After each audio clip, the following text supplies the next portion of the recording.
When did they find out? Well, as usually happens with these things, the players are the last to know. I mean, we were aware there was something in the offing early on in the morning and in the day. But of course, these things are never straightforward. So the news was strange, actually, because coming into the training ground, there was a lot of talk around the possibility of him heading to the other side of the city. And we've got a huge picture of Cristiano in our gym. And a few of the players were having a little bit of a laugh and joke as to what may or may not happen to that mural if he did venture to the other side, if he dared venture to the blue side of the city. So that was an interesting conversation to see how quickly things moved during the day. And of course, the news coming later that day was, I mean, listen, it was incredible news. Grant, a couple of questions. First thing, if I text you, you don't text me back again, there's going to be some problems. And secondly, I mean, even you players in the dressing room, I mean, the excitement must be building, certainly for the younger players, to see someone of that quality. I mean, listen, you've got world-class players in your dressing room already, but someone of that level coming into the dressing room, it can only be a good thing. Yeah, listen, the excitement is palpable, and I'll be honest with you, not just the younger players. So I think the thing that struck me, and I think the thing that probably made me realise that this is huge, is actually the reaction of our more senior players. And listen, if Lee Grant's excited, who's one of our backup goalkeepers, and is thinking about the impact that that's going to have on me and my training and the level that I've got to bring, imagine what that's going to do for our more senior players. And literally, I was at the nursery picking up one of my children, and one of the other guys was there, one of our more senior players. You might want to call him one of our bigger players. And to see the look on his face and the excitement, and I mean, bordering on giddiness, the fact that we are able to bring Cristiano in was really real eye opener for me. So yeah, listen, it's as I say, it's really palpable, that excitement. Lee, I've seen him. Just watch yourself in training. He hits that free kick with the instep, mate, and it moves a little bit. It moves a little bit. Are you giving me goalkeeper advice? But in all seriousness, mate, I was listening at the weekend to Roy Keane. I always enjoy listening to Roy. He's a good listen, and I was very interested to what he said. He said not just his performances on the park. He said the lads at Manchester United will learn so much from him, you know, in terms of the way he approaches the matches, the way he approaches his training. Everything about him is absolutely top class. Yeah, and I mean, it's a really smart move, if you ask me, from the football club and from the manager. We've got a lot of really talented young players at this football club, and we talked about the impact that Edinson had when he first came into the football club and is still having now to this day. And I think Cristiano will absolutely bring that same level of professionalism, an example that I think is vital for our young players that are, of course, still making their way in the game. And listen, we've got young players, but they are top young players. So to learn from the absolute pinnacle, the apex sort of predator, which Cristiano is, there's going to be none better. You're 38, he's 36, so you might be able to give him some advice, actually, in terms of longevity. Absolutely. Laura, you've hit the nail on the head. If he wants to make it to 38, he's going to have to study Lee Grant very closely in the next couple of years. What do you think you're going to, if you get a moment with him, like, you know, when he joins and stuff, what would you say to him? What's the first thing you're going to ask him be? That's a very good question. Obviously, I think Nemanja put it quite nicely in one of his tweets or his Instagram post that everybody that's sort of texting him and asking for a Cristiano shirt or autograph can delete his number right now. And I imagine my list will be pretty long as well. I think that's probably what Darren was trying to text me about. And that's why I ignored him.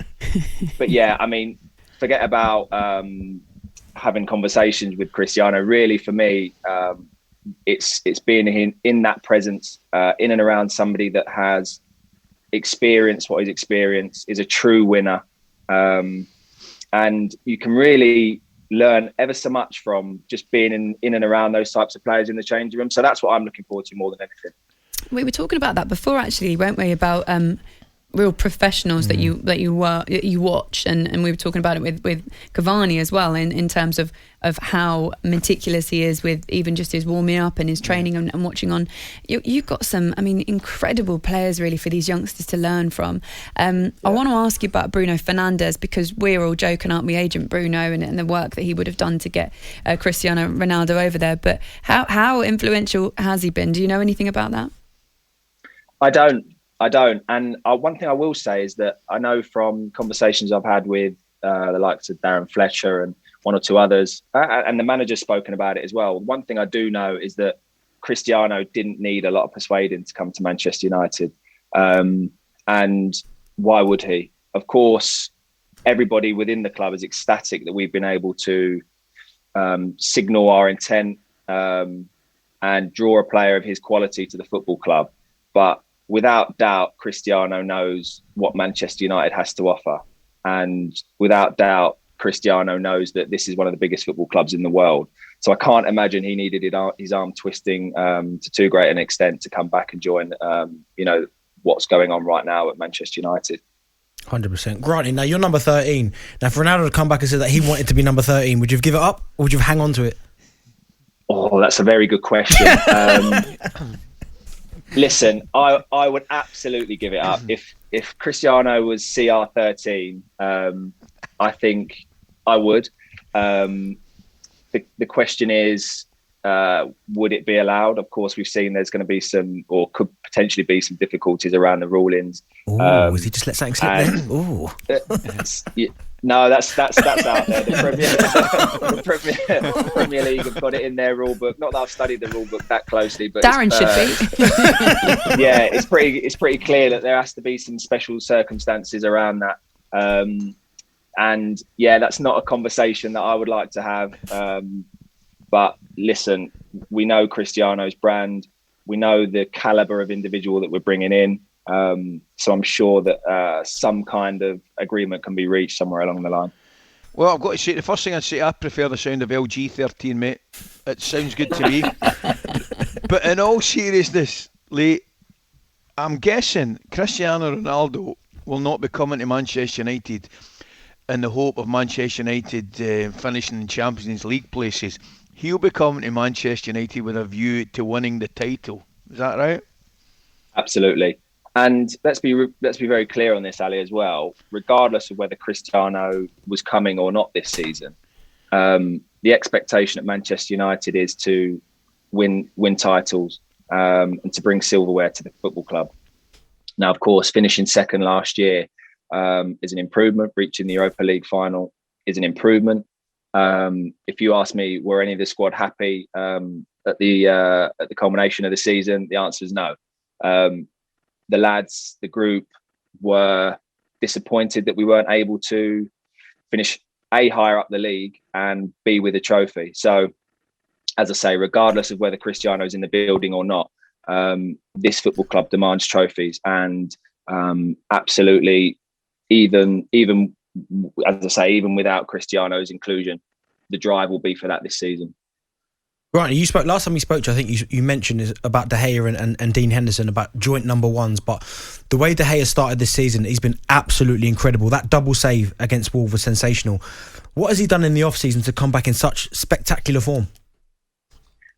Well, I'll tell you what David's doing right at this moment in time. He's working incredibly hard, and his focus is laser shot. So, I mean, full credit to David for his preparations. Of course, coming off the back of the Euros, you could argue that there may be some disappointment that he wasn't involved to the extent he would have liked during that, but put that to one side very quickly and has worked very, very diligently during pre-season. And I've got to say as well, I've got to give Dean a mention because he's incredibly unlucky in terms of contracting COVID at the time he did. He was in spectacular form as well, working incredibly hard. But this is football, and David has taken that chance unbelievably. And yeah, it's going to be a really interesting battle between the two of them this year. And as I say, David's moment at the weekend was, for a goalkeeper, for me, sitting there watching, that's the game-defining moment for me. So incredibly happy for David. and he's able to sort of reap the rewards quite early on in terms of the work that he's been putting in away from the grass. All right, Lee, thanks for coming on. Enjoy it. Good to see you, mate. I hope it's incredible. We can't wait to hear all about it. Thanks for coming on this morning. talkSPORT Breakfast with Laura Woods. Monday to Wednesday mornings 6 till 10.